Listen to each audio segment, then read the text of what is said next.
the chin was either at that time. Uh-huh. And, I was also very into calligraphy. When I was in Japan, I had studied calligraphy. You just love everything Asian, huh? No, I loved Western calligraphy. I studied Western calligraphy too. Calligraphy. Since second grade, I was extremely interested in calligraphy. Yeah. And I always practiced writing. 서예. 서예. 서예 is 근데 서양 Chinese calligraphy. and 서양도 서예했어요. Right. That's calligraphy as well, right? 그것도 서예. Yeah, right. Because 서 means book, right? And 예 means art. So the art of writing. Right. So I got my host family, my first host family in Japan, in Tokyo. Okay. The daughter was the champion calligrapher for Yokohama area. So I started getting into it with her, and she went. pen, pulsro, yeah. The whole thing. Okay. I went with her, and she won all these prizes, and so she started to teach me, and then I ended up working on a rice farm with this farmer, and he studied calligraphy in the temple. And what year is this? This is 1987. 87, okay. So I really got into it, and I really loved it. And when I came to Wesleyan, they had a soya class. They had a calligraphy class. And they wouldn't let me into it. And I was like, what do you mean you won't let me into it? I studied it already, and I write all these hancha, these kanji, Japanese kanji. Right. How come? And the Chinese teacher, I went to her 3 times. The requisite 3 times, and she kicked me out of her office. She's like, no ifs, ands, or buts. You must study Chinese if you want to take calligraphy. So I said, well, okay. So I took Chinese. So she didn't like that. So you originally were learning Japanese and writing Chinese characters in the Japanese style. Well, they're all the same style in the end, right? Right. Well, give or take, yeah. And so she wanted you to be speaking Chinese. If I wanted to take that class. If you want to learn Soye. Okay. Yeah. So I gave in. I took Chinese. Okay. So I was taking, the advanced Japanese and beginning Chinese and taking this koto class, and there's this Chinese player in there, and I decided in the end that I should go to China if I'm going to just keep studying Chinese. So I asked him, do you have any instrument like this in China? And he looked at me like, well... Which one? I was playing koto that you were and I said, playing. do you have anything like koto in China? Yeah. He's like, it came from China, you stupid barbarian. Okay. You're the beginning of this instrument. So he wrote it down for me. 고쟁. 고쟁 is 고쟁. 한국말로 고쟁. 옛날 고, 아쟁의 쟁. Okay. 고쟁. He wrote it down for me. Chinese characters. And I took the piece of paper and went to China. Okay. And so you said, give me one of these. I want to learn how to play this. Well, if only it was so simple. Yeah. First of all, I'd never seen one before. Right. It was still before the internet. We're talking, now we're into 1989, 1990, right after Tiananmen Square incident. And I was first in Beijing, Beijing. Beijing. And, speaks Chinese too. Yeah. I was just starting out. I didn't speak Chinese very well, and I got on my bicycle. That was before they had cars in China. I was still riding bicycle through the smog, passing out here and there because the air was not very good. And I went to the Central Conservatory of China. The Central Conservatory of China. 중앙음악대학교. Okay. 중앙음악대학교. And then? With my piece of paper.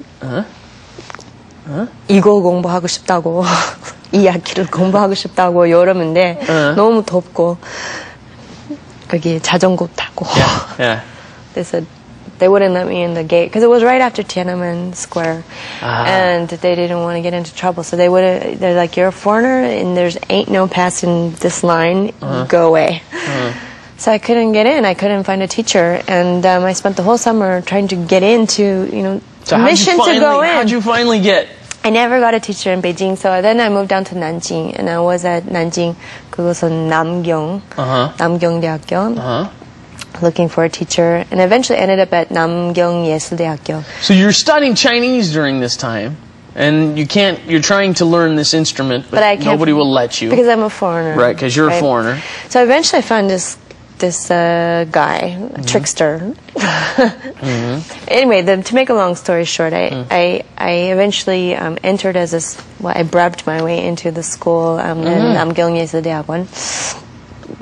You didn't. I was the only foreigner. You got into the school, yeah, and then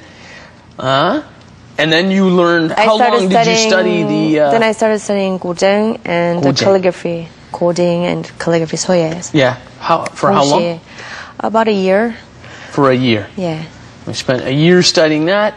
How did you get to Korea? So I came back. So I finished school in China. I was altogether more than a year there, and I came back I had one more year of school left to college. So I went back to Wesleyan in Connecticut, and at that time they had these Watson fellowships. So IBM, a lot of money for graduating seniors. So I thought, well, I heard they got an instrument like that in Korea. Okay, finally we get to So you heard about the 가야금? Yeah, I heard about the 가야금. And you were lucky enough to have an opportunity to study the 가야금. No, studying at that time, since we have an ethnomusicology program at Wesleyan, there's a lot of performers from all over the world that come in, and Keith Howard, who's one of the most well-known Korean musicologists, came with his then wife Baekino, who's a 가야금 player, and performed 가야금, and that was the first time I saw it. Okay. And I was like, whatever, I play koto and guzheng. But I was interested and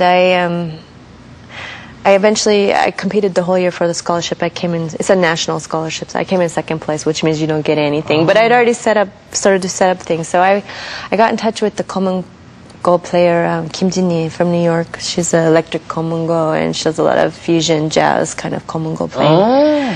And she wrote me a letter of introduction to the 국립국악원, which is not so far from here. At the time it was called the National Classic Music Institute. Now it's called the National Center for Korean Traditional Performing Arts in English. The Korean never changed, though. It's still a 국립국악원. Always.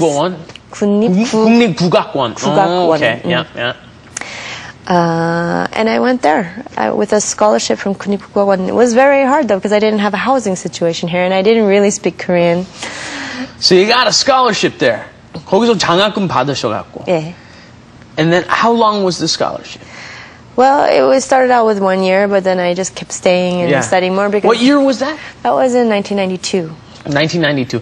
And some people are under the impression that you've been here since 1992. Well, my heart has been here since 1992. Your heart has been, 좋은 표현이다. 마음은 계속 있었는데. Yeah. So your heart has been in Korea since 1992. You loved it when you first came? No, I didn't love it. No, you didn't love it. But I learned to love it. You learned to love it. It grows on you quickly. Well, I had a really difficult time because I had no housing situation, and I was going to